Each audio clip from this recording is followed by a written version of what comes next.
Good morning, I'm Angelo Castro III. I'm Angela, and we are the Castros. We bring you the news. And the views that make you think. Sometimes we agree. Sometimes we don't. This is News and Views. And here are today's headlines. The Independent Commission for Infrastructure, or ICI, has recommended filing administrative and criminal cases against 8 lawmakers who allegedly own several construction firms and were awarded DPWH projects. Former presidential spokesperson Roque is shrugging off the government's cancellation of his passport and a possible Interpol red notice against him. Senator Cheese Escudero is now cleared after a COMELEC department dropped its investigation against him over a multi-million peso campaign donation from a contractor. And Signal 1 News and 1PH were honored as TV Station of the Year at the 13th PMAP Macatao Awards for Media Excellence. Former presidential spokesperson Roque says his passport cancellation and possible Interpol red notice have no effect on his asylum status in Europe. That's amid his qualified human trafficking case. Now the details in this report. No effect on me. That's what former presidential spokesperson Roque told One News Historicon when asked about the cancellation of his passport and a possible Interpol red notice against him. This is in relation to his qualified human trafficking case connected to illegal pogo operations in Porac, Pampanga. Sa akin, walang epekto sa akin talaga yung cancellation of passport. It's not something that will override my right as an asylum seeker in Europe. Clearly, Roque has not been arrested, but without his passport, Roque is now considered an undocumented alien according to our diplomatic source. Once that is communicated to all Interpol offices all over the world, then if mahanap nila si Attorney Roque in their area of jurisdiction, pwede nilang maaresto. Despite being in the Netherlands for months now, Roque denies he's in hiding. I'm not hiding. I do not know what will happen now. I prefer to stay in the Netherlands because of my promise to Tatay Digong na hindi ko naman siya iiwan. He claims he did not leave even though on November 25, he planned to travel to Vienna, Austria. But he was denied boarding by the airline due to issues with his medical certificate and his fit-to-fly document. According to the Department of Justice, it is a standard process that you must be in the country where you are applying for asylum. Does this mean his asylum application in the Netherlands failed and now he is trying in Austria? The former presidential spokesperson clarified. No, it is not a rejection. It simply means it is Austria that should process the application. The DOJ is confident that Austria will thoroughly review Roque's application. Kapatid Arles de los Santos, we are One News. The International Criminal Court's Appeals Chamber is set to rule on former President Rodrigo Duterte's appeal against his continued detention on November 28. Duterte's legal team is challenging ICC pretrial chamber one's earlier decision, which denied his request for interim release. They argue that he is unfit to stand trial, citing health and other concerns. The pretrial chamber, however, maintained that Duterte's detention remains necessary under the Rome Statute. Duterte faces 3 counts of murder related to 49 killings and is currently detained at a prison in The Hague. Joining us now is ICC Assistant to Counsel, Attorney Cristina Conti. Good morning, Attorney. Thanks for joining us again. So nice to see you. Yes, good morning. All right, so what do we expect from this decision from the ICC that's going to be on November 28th? Well, on Friday, afternoon, evening, we're going to hear from the court explicitly, definitively, and hopefully finally about the interim release of Duterte. Okay. And there's 2 scenarios. Either they reject the appeal or they uphold the decision of the ICC pretrial chamber. So we just put it as in favor of Duterte or not in favor of Duterte. If in favor of Duterte, he could be released pending, and to be clear, this will have very little impact on the proceedings against him. Kumbaga sa atin, parang nakabail lang, pero tuloy pa rin yung hearings kung sakasakali. If it goes against him, then he stays in jail, status quo. So ano yung possibilities? Kasi ang daming worried, no? Well, historically, attorney, I know hindi ka pwede maghula or give a forecast, but what does history tell us about cases like these? Well, that I can share, no? That's jurisprudence, that's history of the court, and the court has not granted interim release to any person Okay. accused of these grave crimes at this stage of the proceedings. Kumbaga, hindi pa nagsisimula yung hearing mismo di ba? Yung Yes. trial nga. We're at pre-trial stage, and this person is being accused of crimes against humanity. The court has not granted interim release to someone of that accused of that nature of crime. In other cases, as has been noted, although yes, it is the right of the accused to be presumed innocent before being proven guilty, the other accused who have enjoyed interim release have been charged with Article 70 crimes. Ito yung sinasabing parang obstruction of justice sa atin. So Article 70 would be crimes against the administration of justice or offenses against the administration of justice. And at a later stage of the proceedings, when evidence has already been taken in by the court. Okay. At this point, it's as if as if the arrest would be invalidated. Yes. Kasi hindi pa nga nagsisimula yung trial Right. So you mentioned kasi when the evidence was presented sa iba at nakita medyong mahina, kaya sila nabigyan ng interim release.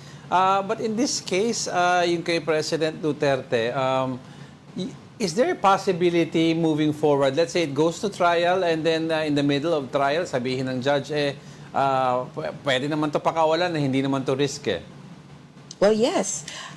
It's the fact that trial and some evidence has already been taken into note, not that evidence of guilt is strong. Medyo kakaiba sa atin Dito sa ICC, gusto lang nilang matuloy. So, kung nakita nila na sumusunod naman to sa processes, nagpapakita naman every hearing, walang pa excuse. Tapos, halos patapos na yung trial, baka naman pwede na, kunyari, i-forgo niyo yung personal appearance or online appearance, tapos hindi na mag-show up in court. Mas ganun yung nila. The thing is, you cannot not show up because there's no trial in absentia in the ICC. You have to be represented. So if they see that you have a steady counsel, steady legal representation through Kaufman or whoever it may be down the line, then they would say, sige, adequately represented naman. And we would be more amenable or more lenient to a request for interim release. Also, they would factor in humanitarian grounds. Yes. Duterte says, medyo ang tagal ko na dito and I need to see a doctor in some other country, then maybe. Yes, I'm trying, just to add to that, attorney, kasi I'm trying to understand kasi yung differences between the ICC and of course, yung courts natin here. It seems like that the defense team of the former president is trying to avoid the evidence to be opened up at all costs. Is this like akin to saying na medyong alam nilang malakas ang ebidensya, kaya at the early stage pa lang, gusto na nila i-terminate tong kaso? Well, I don't know what the defense is thinking, but at this point, it appears like that they've pulled out all the stops so that trial will not proceed. Separate to this interim release, there's a more important motion of they have an adjournment request. Hinihiling nila na matigil na itong lahat dahil hindi na kaya ni Duterte na humarap sa kaso. At ito yung may fitness to stand trial. For this issue, which is still before the pre-trial chamber, nasa parang trial court pa, the deadlines are thereabouts within this year. On December 5, the experts who will look into his medical records are due to submit their reports. On December 12, the last day of the court, the defense, the prosecution, and the victims are supposed to send in their comments. So likely walang movement yan or walang basis to proceed with it. So the decision will come next year pa. So, parang, That is more consequential. yeah, oo. So parang kumbaga nga kasi attorney, I remember you telling this and we have to put this out there na wala pa nga tayo dun sa confirmation of charges, 'di ba? So kumbaga, oo, wala pa tayo dun sa part na yun. Pero I was wondering, attorney, if the interim release is granted just in case, if ever lang, hindi naman siya makakauwi dito sa Pilipinas eh. That's part of the decision, right? That could be part of the decision, although kasi redacted eh. Yeah, of course, it's part of the theoretical framework. But from what it appears, hindi Pilipinas yung second country that is parang being considered. The one of two countries has already been named. It's the Kingdom of the Netherlands kasi dadaanan siya kung sakaling lumabas siya ng bansa. Tinanong din kasi ng defense, pwede bang pakitanong nga sa Netherlands? So they have to do this through the court. Pakitanong nga din sa Netherlands kung pwede bang either dadaan or number two, pwede bang partial period nung interim release, dyan iserve, kumbaga, mga 2 to 3 weeks, ganyan. Yeah. Tapos, pwede bang, tanong nyo na rin, baka pwedeng full. Kumbaga, just asking all the possibilities. Pero dun po sa, dito po sa, prior dito sa magiging desisyon nila tomorrow, November 28, nagkaroon naman po, would you know, kung nagkaroon talaga ng, ang tawag, the independent medical practitioner who, saw former president. Kasi I think, yung isa sa mga request, di ba, ng defense ni Duterte, ng legal team niya? So for the November 28th hearing, not much revolves around medical situation. Mas legal yung question dito. Kumbaga, the court has basis for ordering the detention of a person. So, 1, 2, 3. Ito yung risk factors. Okay. Maybe they'll look at humanitarian grounds. I'm not sure that if they will be looking at medical reports. But for the other one, yung adjournment request na may deadline nga ng December 5, December 12, Yung fit to stand I'm trial. pretty sure that the 3 independent medical experts are approved na kasi nagkaroon ng issue dito eh. Taking ng test yung defense, sabi nila hindi ito dapat, etc. So, mukhang na-finalize naman yung list. And I'm pretty sure that these 3 experts, given that they have, at least 2 of them would have 2 months to look at the records, natapos naman nila to ng maluwalhati. Attorney, baka you could also help us understand a little na kasi we've seen reports of the impending arrest of Senator Bato de la Rosa. Ang tanong kasi ng marami na we're not familiar also, as I said kanina with ICC, how does his case affect the case of President Duterte and vice versa? Are they going to be tried under one court, under one case, or magkahiwalay sila? Kasi in some instances, baka pag mahina yung isa, maapektuhan yung isa. Mukhang magkahiwalay na sila. Kumbaga hindi na aabot si Bato dun sa kaso mismo ni Duterte.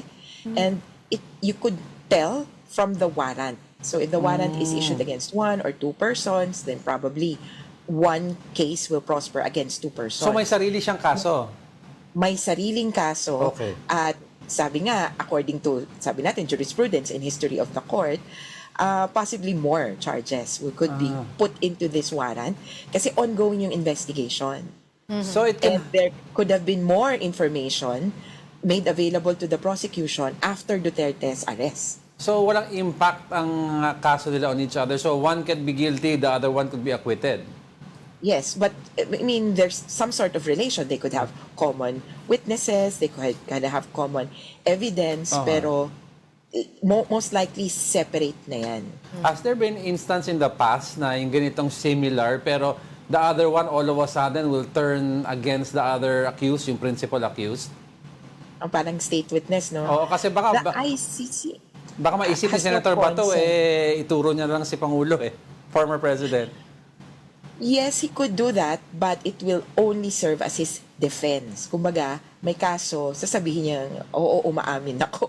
Okay. Hindi pwede para sa ICC, hindi, kumbaga, excuse yun na parang makakalaya ka na lang at kumbaga, mai-immune ka. Ganon kasi yung pagiging state witness. You will be immune from responsibility.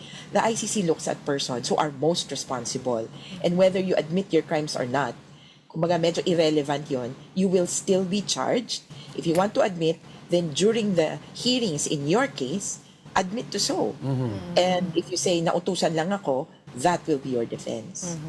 Okay, so ang isa pa pong tinatanong natin dito is after tomorrow's decision, what would be the next steps for the prosecution?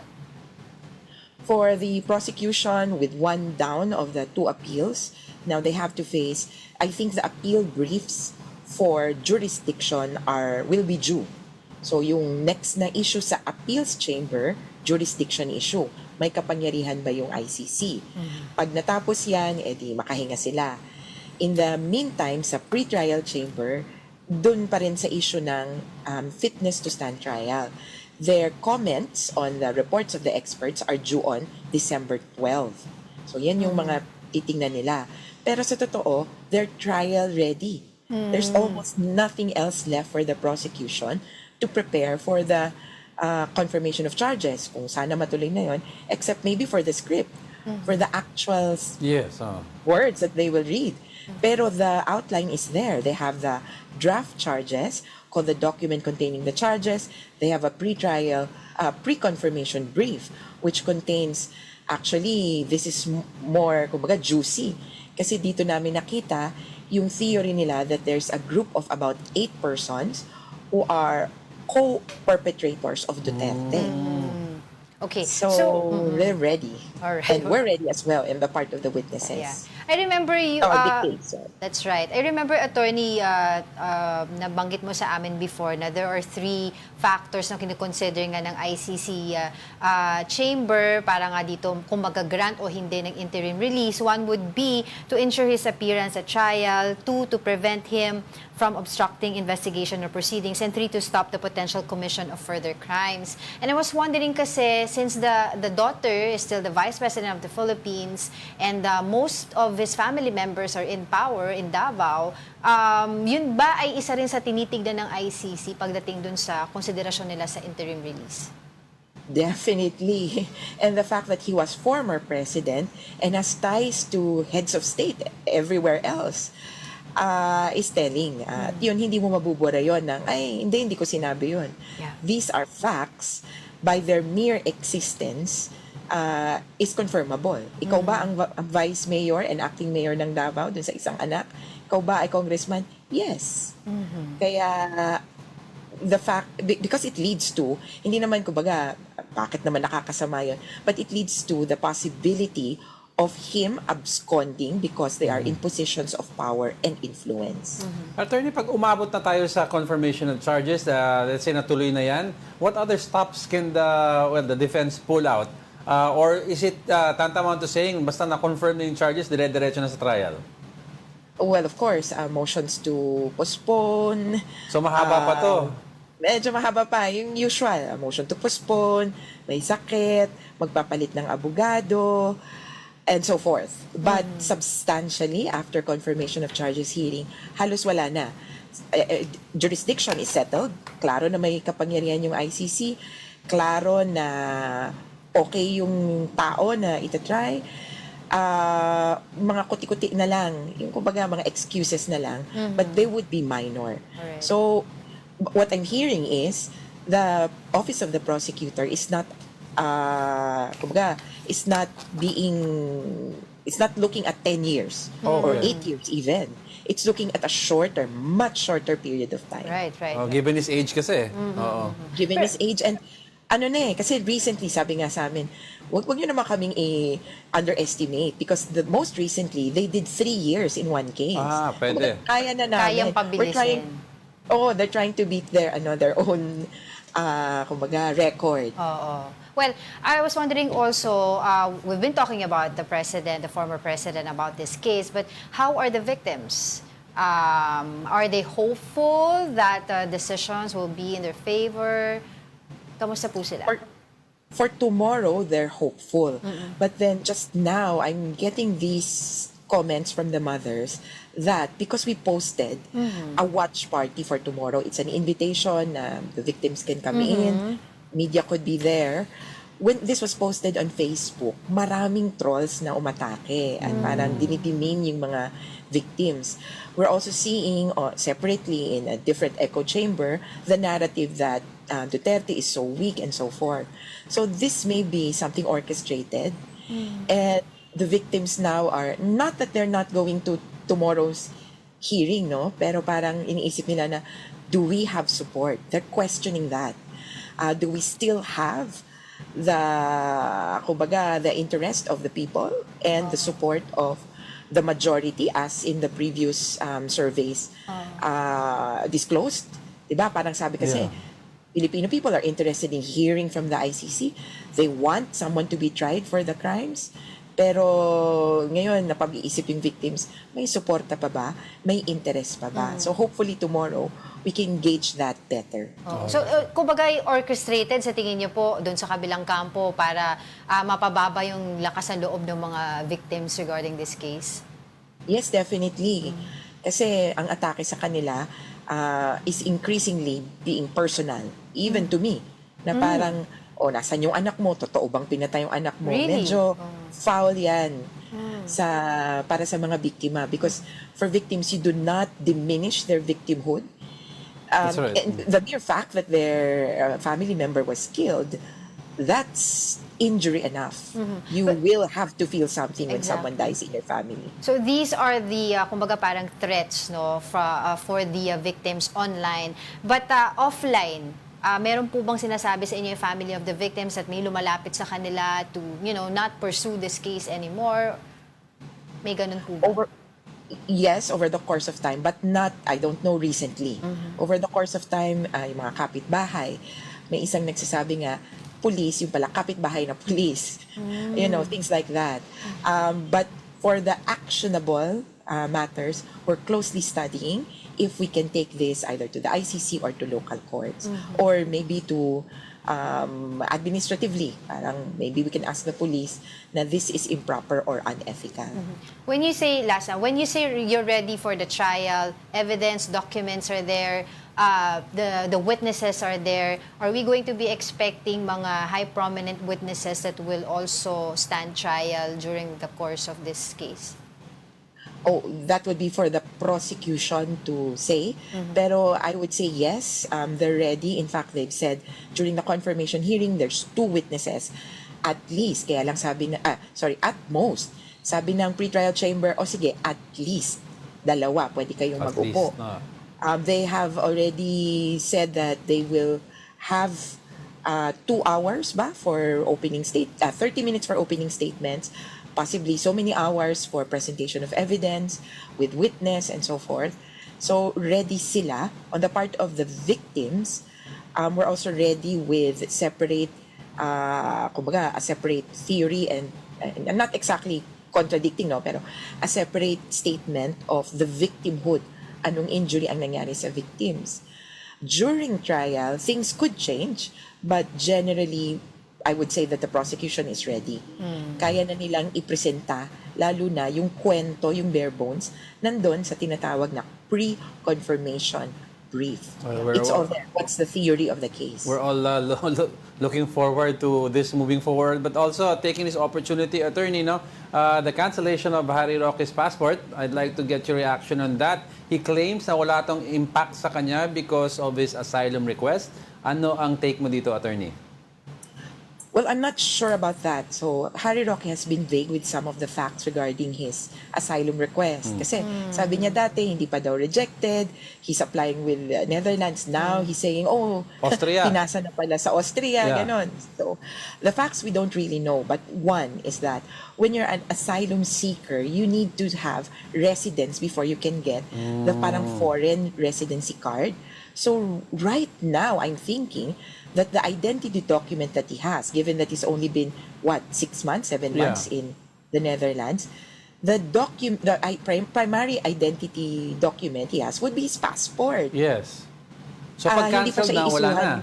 Wala ka ng identity document. Asylum seekers do get a document. The Netherlands, in checking, the Netherlands issues parang W1, W2 ID cards, but residence is necessary. So, it's a bit complicated in his case, pero will figure out. Kasi the thing is, if he stays in the Netherlands, even without an ID card, he can go around. Oo, yeah. But you cannot leave the Netherlands, kumbaga. That's the problem. That's what I'm seeing. Yeah. He doesn't have an identity card. Oo. Kasi yung pinag-uusapan dito, attorney, din yung refoulement eh. 'Di ba? So hindi din daw siya po pwedeng, may kaso siya dito tungkol sa Pogo case. Canceled yung passport niya. Pero kung mahuli man siya, hindi daw siya po pwedeng maibalik dito because of that refoulement, because he's an asylum seeker. So that concept is essentially political. Hindi nyo ako pwedeng pauwiin dahil I will be persecuted in my country. But that should not excuse, kumaga, legitimate prosecutions. So he has to prove that he's being persecuted because of the speech. So this, that's a French term, so non-refoulement. And I learned this from his class. I was his student in public international law. Non-refoulement should not excuse or should not cover for crimes that you committed in your country. There are some, of course, exceptional excuses, but if it is shown that you're just simply trying to get away from prosecution, then it will not be recognized. Yun ngayon kasi big question na how will you prove, 'di ba? Yung what constitute a political persecution. Well, maraming salamat po muli sa inyong oras. It's always nice to get your insights. ICC Assistant to Counsel, Attorney Cristina Conti. Thank you, Ingat. All right, we'll be back with more stories after the break. Keep it here on One News.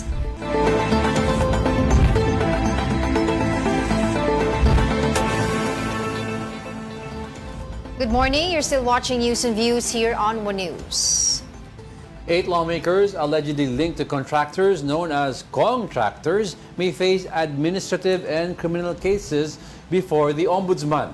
And the number could still rise as authorities continue to investigate more members of Congress. Here's the report.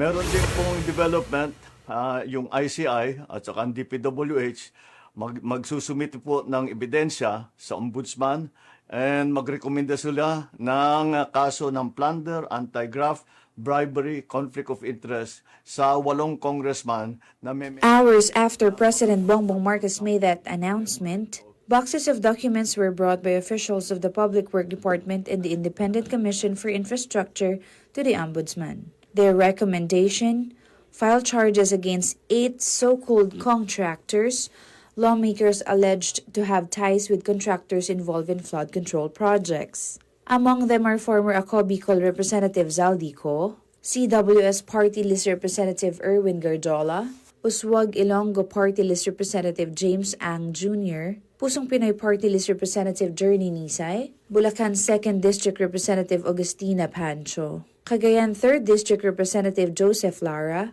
Surigao del Norte 1st District Representative Francisco Matugas, and Tarlac 3rd District Representative Noel Rivera.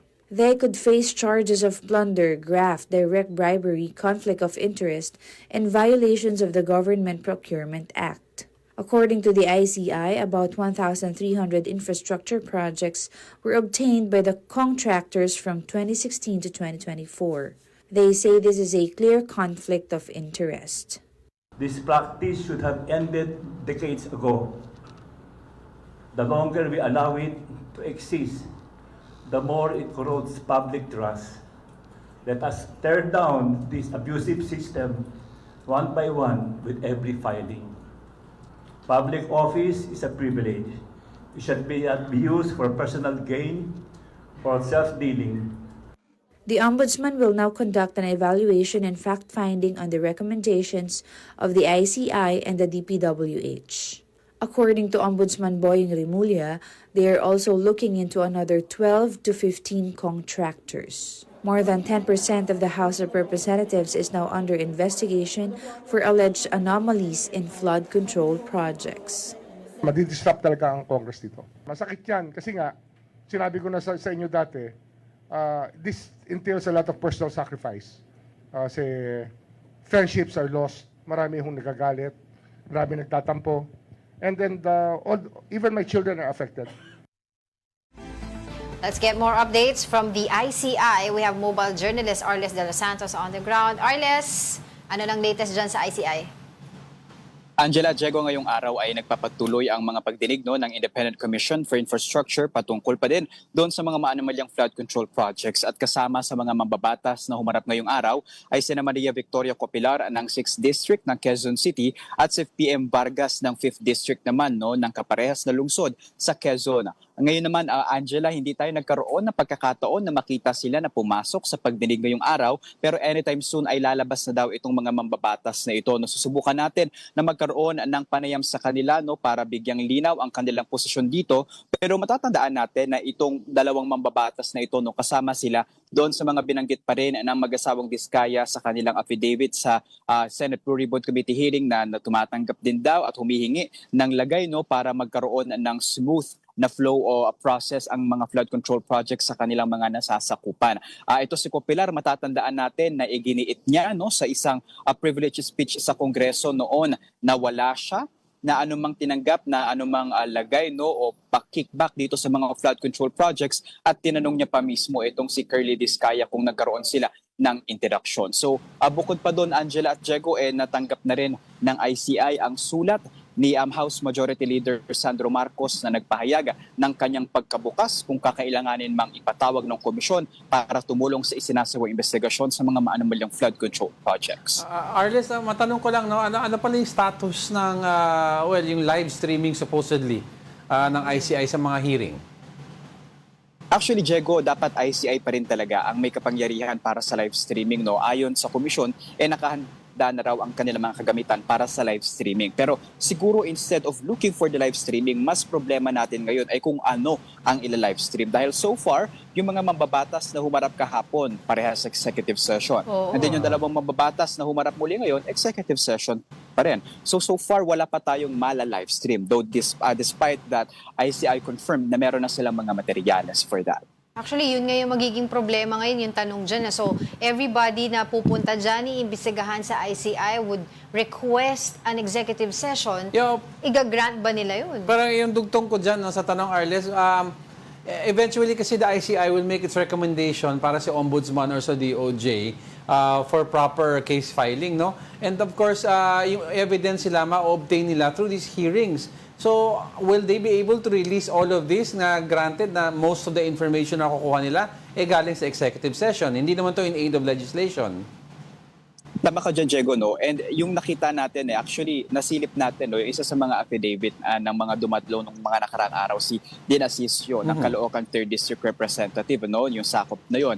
Nakita natin yung kanyang affidavit dahil pinayagan niya naman daw yung komisyon na ilabas ito sa publiko. Pero yung hearing, executive session daw para hindi magkaroon ng public judgment, yung trial by publicity na ating tinatawag. Pero nung iniskema natin yung laman ng mga testamento, so far, ito ay pag-deny lamang naman ng mga allegasyon sa kanya at yung mga pahayag ng mga Diskaya na nag-link ka sa kanya sa mga flood control anomaly na ito. And then yung mga ebidensya naman nitong ICI sa mga pagdinig nila, later on, ibinibigay sa Ombudsman. Nakikita natin actually yung ilang mga findings doon. Yes. Kasi pag tinatawag nilang filing doon, ito ay interim report at case recommendations sa Ombudsman. Right. Kagaya naman nung kahapon, nakita natin na talagang bilyon-bilyong piso yung nakalista doon na mga proyekto na nakuha ng mga 8 na tinatawag umano'y contractors. At actually, mula 2016 hanggang 2024, 1,300 projects yung kanilang nakuha. So, yung mga ganung bagay na iipon ng ICI, siguro nakaposisyon daw yon doon sa umiiral na mga batas nang sa gayon hindi rin madiskaril yung kanilang isinasagawang probe dito sa flood control anomaly. Well, ang sabi rin ng ICI yesterday through their statement, possible there are 1,200 people involved in this flood control projects. How did they come up with this number? And kailan pa natin may expect yung pagbibigay ng mga dokumento mula sa AFP, PNP to help with the investigation? Actually, Angela, yung 1,200, I think at least sa previous press conference, I think that's much lower than expected. Kasi kung matatandaan natin, may 421 suspected flood control projects. Project yun. So, para magkaroon ng isang proyekto, dadaan yan sa distrito and then sa regional engineers and then yung mga proponent nito. No? So kung 421 yun, sabihin na natin na 10 mga katao yung sangkot dito. No? So that's actually 4,000 in an estimate. No? And nung pumusita nga tayo doon sa Quezon City Jail, yung tinatawag nilang pagkukulungan sa mga involved sa flood control anomaly, kulang daw yung 1,000 capacity, 1,000 prisoners or people na pwedeng makulong doon. No? Kasi parang tinitignan nga na siguro 4,000, mababa pa yun, no? And then yung mga tao na ipatatawag, kailangan pa rin nating subaybayan kung sino-sino pa nga ba ang mga ito. Kasi parang sinasabi ni former Secretary Babes Singson, in every project daw, typically in one project, 15 people are involved already. So parang he's saying using that ratio, they would come up 1,200 initially that people may be involved in this flood control projects. But we don't know, though. Tingnan natin nga din sa course ng investigation nila. Pero ang tanong din dito, Arles, kailan pa tayo makakakuha ng impormasyon tungkol sa additional recommendation ng ICI sa Ombudsman para tuloy-tuloy lang yung pagka-file ng kaso?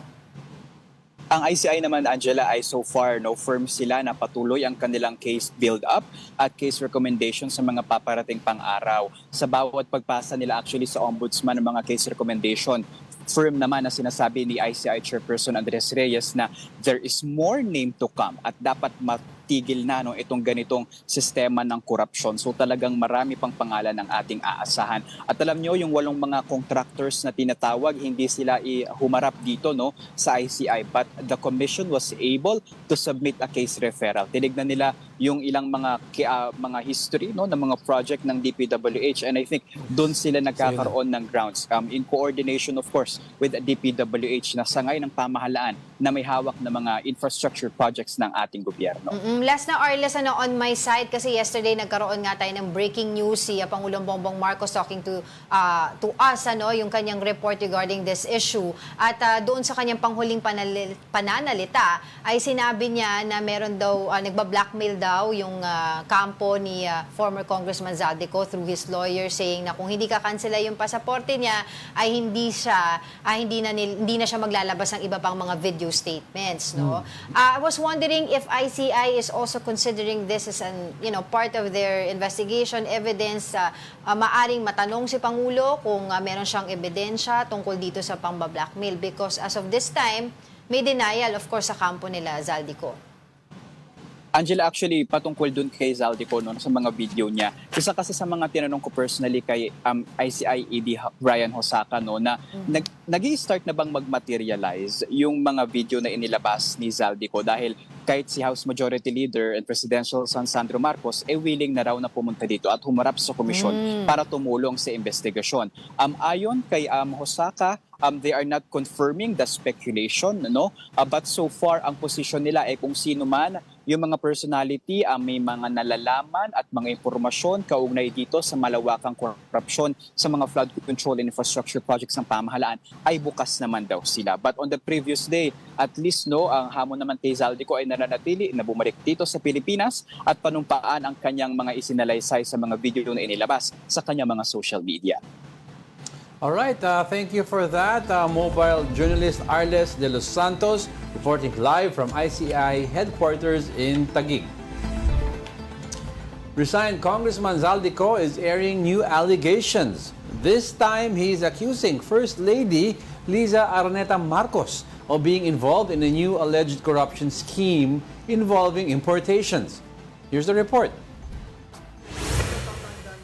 In another video posted on social media, Zaldy Co implicated First Lady Liza Araneta Marcos, this time for allegedly pulling her weight on rice importers. The former congressman on the run cited supposed data from Agriculture Secretary Francisco Tiu Laurel Jr. himself. Co claimed that in 2024, he requested then House Speaker Martin Romualdez to investigate skyrocketing rice prices. But Congressman Sandro Marcos allegedly called Romualdez to nip any probe in the bud upon the orders of his father, the president. Co further alleged that Tiu Laurel was even reprimanded by the speaker for a report that mentioned the First Lady in rice smuggling. The resigned Co Bicol party list representative also accused Mrs. Marcos of blocking any investigation into onion prices back in 2022 because her brother, Martin Araneta was into importation of the product. Mula sa Pangulo, First Lady, hanggang sa anak, sila mismo ang nagtatakda, kumukontrol at nakikinabang sa mga transaksyon dapat sanay para sa kapakanan ng sambayanan. Noted earlier this year, Agriculture Secretary Tio Laure revealed that Zaldy Co forced the DA to issue importation permits to his 3 companies. The DA chief said Co wanted permits for a massive volume of fish, something that violates the import formula of the agency. Co's latest video came out a few hours after President Bongbong Marcos revealed in his vlog that the ex-congressman tried blackmailing him. Marcos said Co's lawyer offered a stop to his client's video uploads if the government will not pursue the cancellation of Co's passport. I do not negotiate with criminals. Kahit maglabas ka na ng video ng lahat ng kasinungalingan mo na pag-destabilize sa gobyerno, gusto kong malaman mo, Zaldy, makakansela pa rin ang passport mo. Hindi ka na makakatakas sa hustisya. Co's lawyer attorney Rui Rondain was quick to call the president's statement, quote, completely untrue. Rondain said he never spoke to anyone about Co's videos and passport. Prior to this, Zaldy Co also released a letter he claimed to have written President Marcos in February this year, calling for scrutiny of insertions in the national budget. This, too, was brushed aside by the palace. Palace Press Officer Claire Castro did not only cite inconsistencies in Co's video statements. Sa tuwing mapupunan natin ang kanyang mga inconsistencies, sumasabay po ang kanyang pagbabago ng kwento sa pagbabago ng hairstyle sa video. Kapatid Mobile Journal Julie Baiza, Bureau 1 News. COMELEC clears Senator Cheese Escudero of violating election laws over the 30 million peso campaign donation from contractor Lawrence Lubiano. The PO body's Political Finance and Affairs Department ruled the contribution as personal and not connected to Lubiano's company, Center Waste Construction, despite the firm holding government contracts during Escudero's 2022 campaign. The department found no evidence of fraud or bad faith and terminated the investigation into both Escudero and Lubiano. In a statement, the senator welcomed this development, saying the decision shows that transparency and honesty in following rules prevail. He added that the COMELEC's ruling strengthens his confidence in institutions and his commitment to serve the people.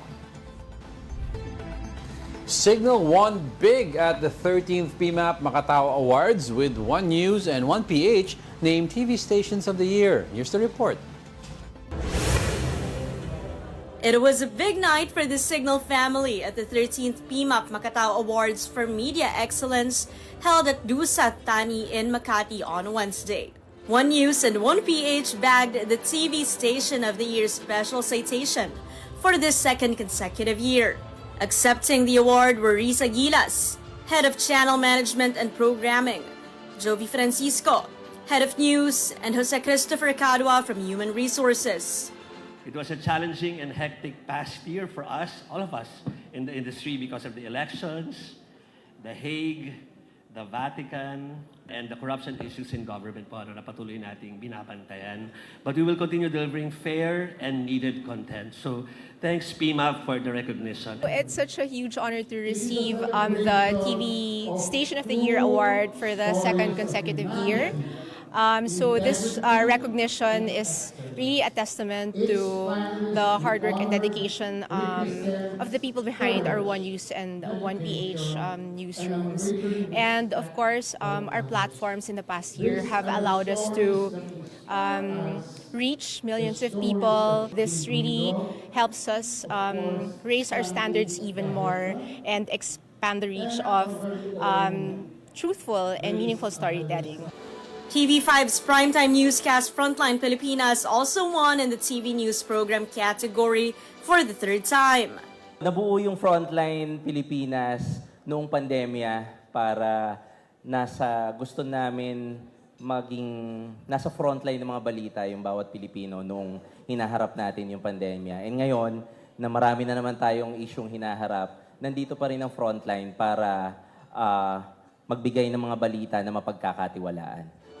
News anchor Cheryl Cosim won as well as TV program host for the 2nd time. I-flex ko lang po, a 2nd time is truly humbling. Alam niyo po, this award reminds me of why we do what we do. To inform with integrity, to tell stories with compassion, and to serve the public with truth at the center. PMAP trustee Joseph Lawrence Reyes said the event celebrates integrity, responsible storytelling, and enduring partnerships with the media community. A meaningful celebration of integrity, responsible storytelling, and the enduring partnership between the media and the people management community. For more than a decade, Congratulations. Congratulations sa atin lahat. Another successful year. Right, don't go away because we're not done yet. Stay with us.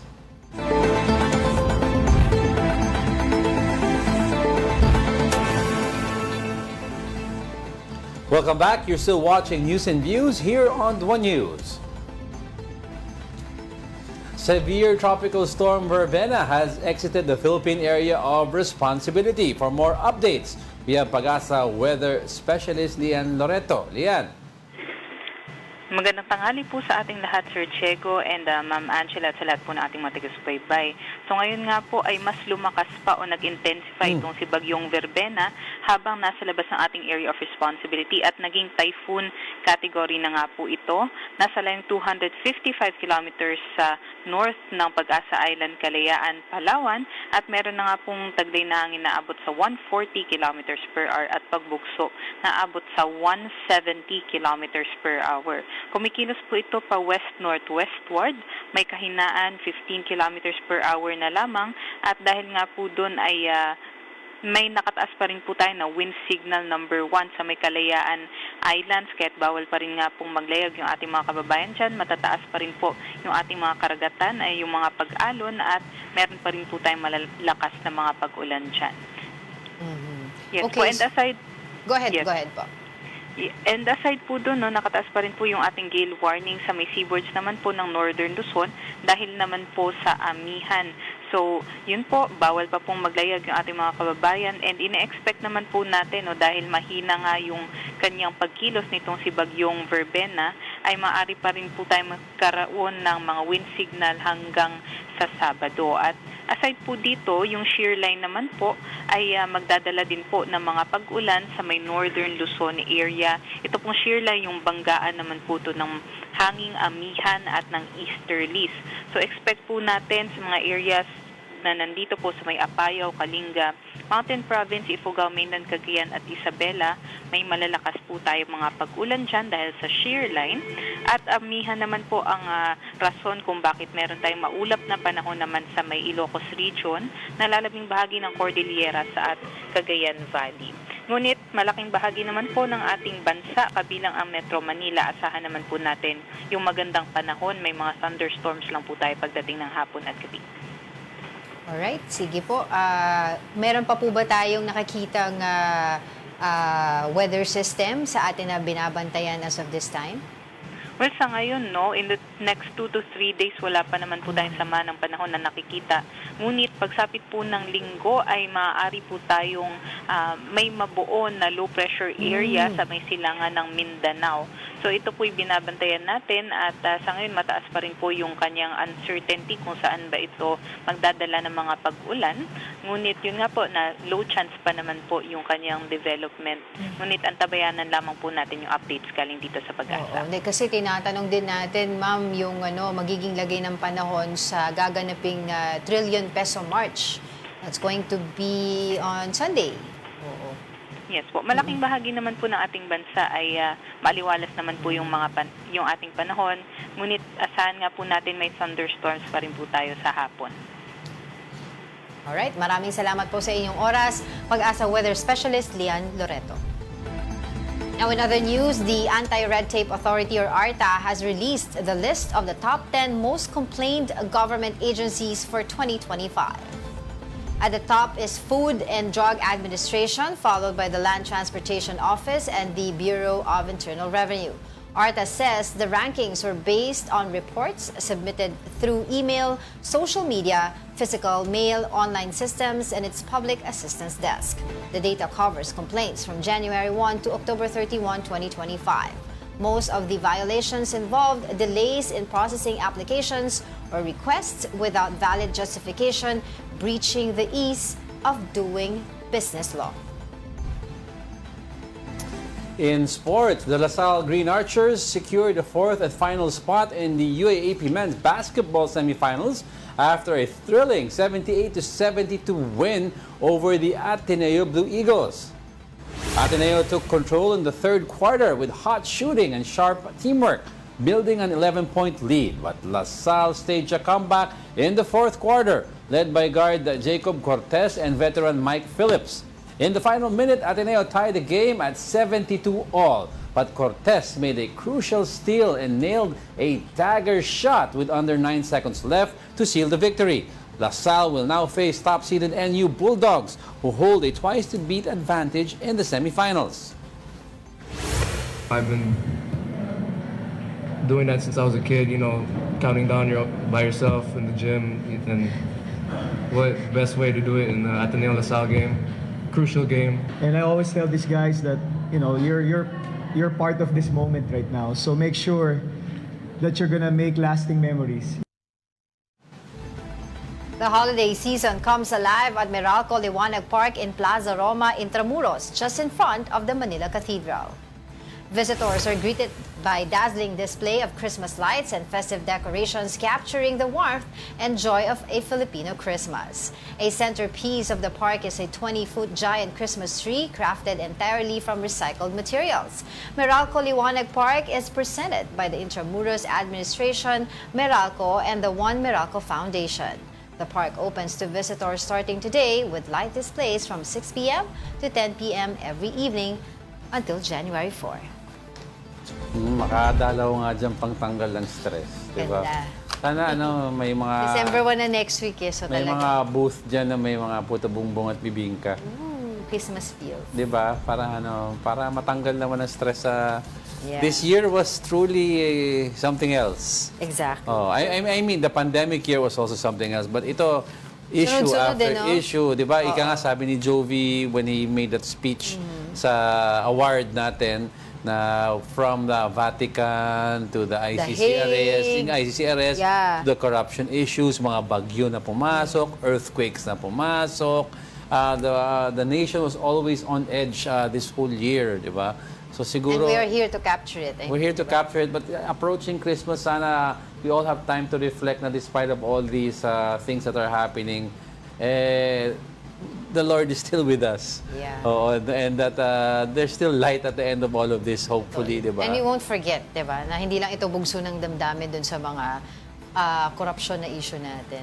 Oo, but yun lang, point on is... Nagulat ako dito sa yung top 10 most complained agencies. Number 10 yung Bureau of Customs. No, I was gonna mention that, pero kasi ang basis nito is ease of doing business. Bakit? Di ba? No. Isipin mo ganito, ha? Number 10 lang, dapat hindi, isipin mo nga to, kurakot kayo. Di ba? Kurakot kayo, magreklamo kung kayo. Hindi, wala magsasalita. Di ba sabi nga ni Senator JV sa BIR, wala naman sasalita against BIR dahil natatakot kayo eh. Wala naman magsasalita against that eh, di ba? Exactly. Ang nakikita mo ba dyan ng DPWH? Pero, wala nga eh. Pero ang Bureau... Ease of doing business kasi. BIR is number 3, which is meron tayong problema rin dito. Alam mo ba't wala daw DPWH dyan? Napakadali mag-business sa DPWH. Ease of doing business. Akala ko kasi ghost na eh. Wala pati yung DPWH sabi ghost nga na. nila, di ba? Walang kahigpit to do business with DPWH. Napakadali. Tanong nyo si Bryce saka si Alcantara. Sobrang dali, ang dami nangyari. Alright. Meron akong quote, kaso hindi ata ito basahin ko na lang Nalagay ko naman dito tama-tama, we were talking about the ease of doing business. So ito corruption is more than just a manifestation of greed. It is a concrete form of evil. From Cardinal Joe. Yan it's a concrete form of evil. Corruption. So yung mga corrupt, mga evil kayo. Unless gusto niya magbago. Okay, that wraps up today's episode of News and Views. Join us again tomorrow. I'm Angelo Castro. I'm Angelo Castro III. Kapatid, we are One News. Magbago at makulong sila. Evil! All sides, all the time.